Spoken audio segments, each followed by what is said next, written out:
आज की कहानी है चमत्कारी बाल्टी।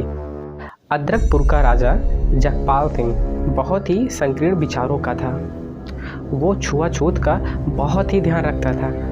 उसके राजमहल में जितने भी दास दासियां थी सभी ब्राह्मण, वैश्य और क्षत्रिय समुदाय के थे। शूद्रों को राजमहल के आसपास भटकना भी मना था।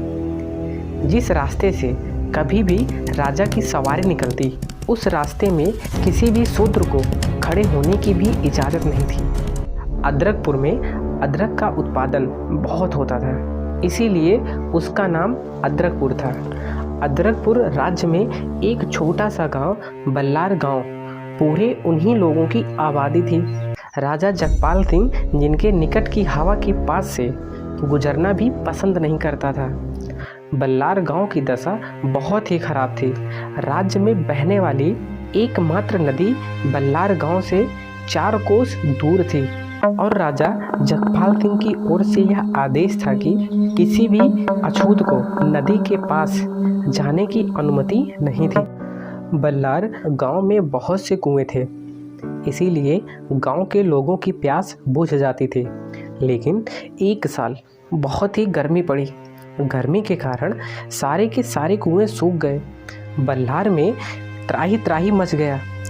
गांव वालों की हिम्मत नहीं थी कि राजा के आज्ञा के बिना कोसों दूर स्थित नदी से पानी भर कर लाएं और अपने परिवार की प्यास को बुझाएं।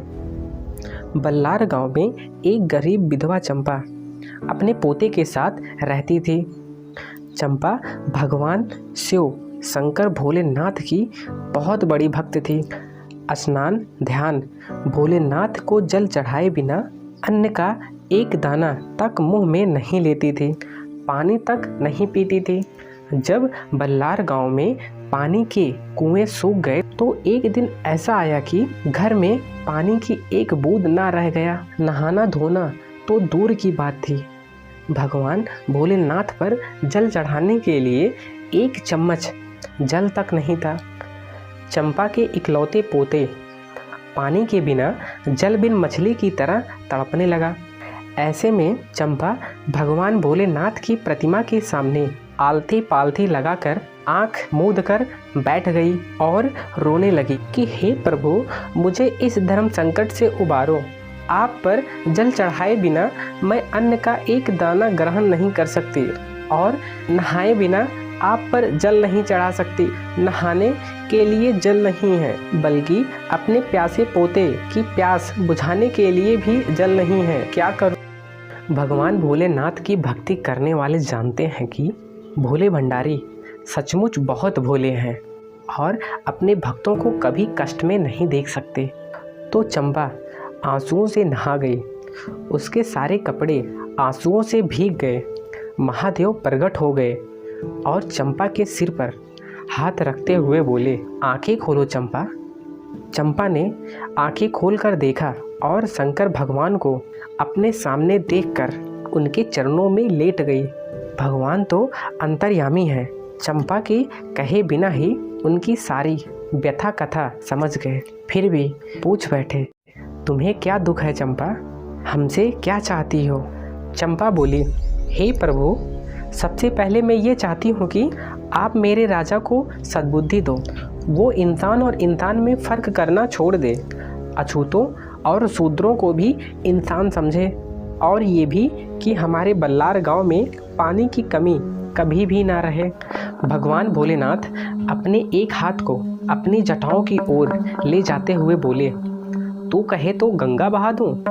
चंपा चीखी, नहीं नहीं भगवान, माँ गंगा के बेग से बल्लार गांव में प्रलय आ जाएगा। सब जगह पानी ही पानी हो जाएगा और एक नदी तो यहाँ से 4 कोस दूर पहले से ही है, लेकिन यहाँ के राजा ने हम अछूतों को नदी से पानी भरने देने तो दूर नदी के पानी को छूने तक को मना कर रखा है। भगवान शंकर मुस्कुराए, इसका मतलब है कि तुम्हारे राजा की अक्ल भी ठिकाने लगानी पड़ेगी। प्रभु, आप तो अंतर्यामी हो, लेकिन ऐसा करो कि सबके कष्ट दूर हो जाएं और भेदभाव मिट जाए। हमारे बल्लार गांव में कोई भूखा प्यासा ना रहे। भगवान भोलेनाथ बोले, चंपा तू बहुत अच्छी है, तेरा पोता प्यास से तड़प रहा है, लेकिन फिर भी तू केवल अपना या अपने पोते का भला नहीं सोच रही, बल्कि सारे गांव वालों का भला सोच रही है। कहते हुए भोलेनाथ ने एक चमत्कारी बाल्टी चंपा की तरफ बढ़ाई। फिर बोले, इसमें जो भी वस्तु नाम मात्र डालोगी, वो वस्तु जब तक बाल्टी पलटकर बाल्टी से बाहर नहीं गिराओगी, बाल्टी से मिलती रहेगी। लो, मैं पहले इसमें गंगा का जल डालता हूँ। कहते हुए भगवान शंकर ने अपनी जटाओं को हटाकर गंगा की एक बेहद पतली धार बाल्टी में डाली और बोले, अब इस बाल्टी के पानी से तुम सारे गांव वालों के घर में पानी के जितने भी बर्तन हो भरवा देना। फिर बाल्टी उलटकर खाली कर देना और बाल्टी में 1 चम्मच दूध डाल देना।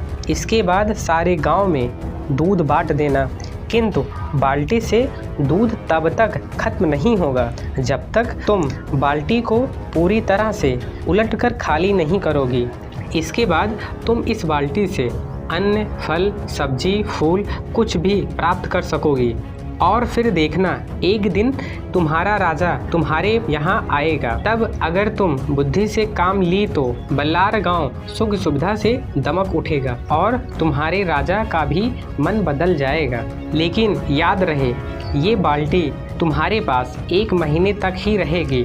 1 महीने बाद बाल्टी गायब हो जाएगी और घबराना नहीं, ये बाल्टी तुम्हारे यहाँ से कोई चुराएगा नहीं। इतना कहकर भगवान भोलेनाथ अंतर ध्यान हो गए। चंपा ने बाल्टी उठाई। बाल्टी में गंगा का स्वच्छ निर्मल पानी था। सबसे पहले चंपा ने अपने पोते को 1 गिलास पानी देकर उसकी प्यास बुझाई। फिर घर के सभी खाली कलश, मटके और सुराहियों में पानी भर लिया। इसके बाद घर से बाहर जाकर आवाज़ लगाई, किसी को पानी चाहिए तो ले लो।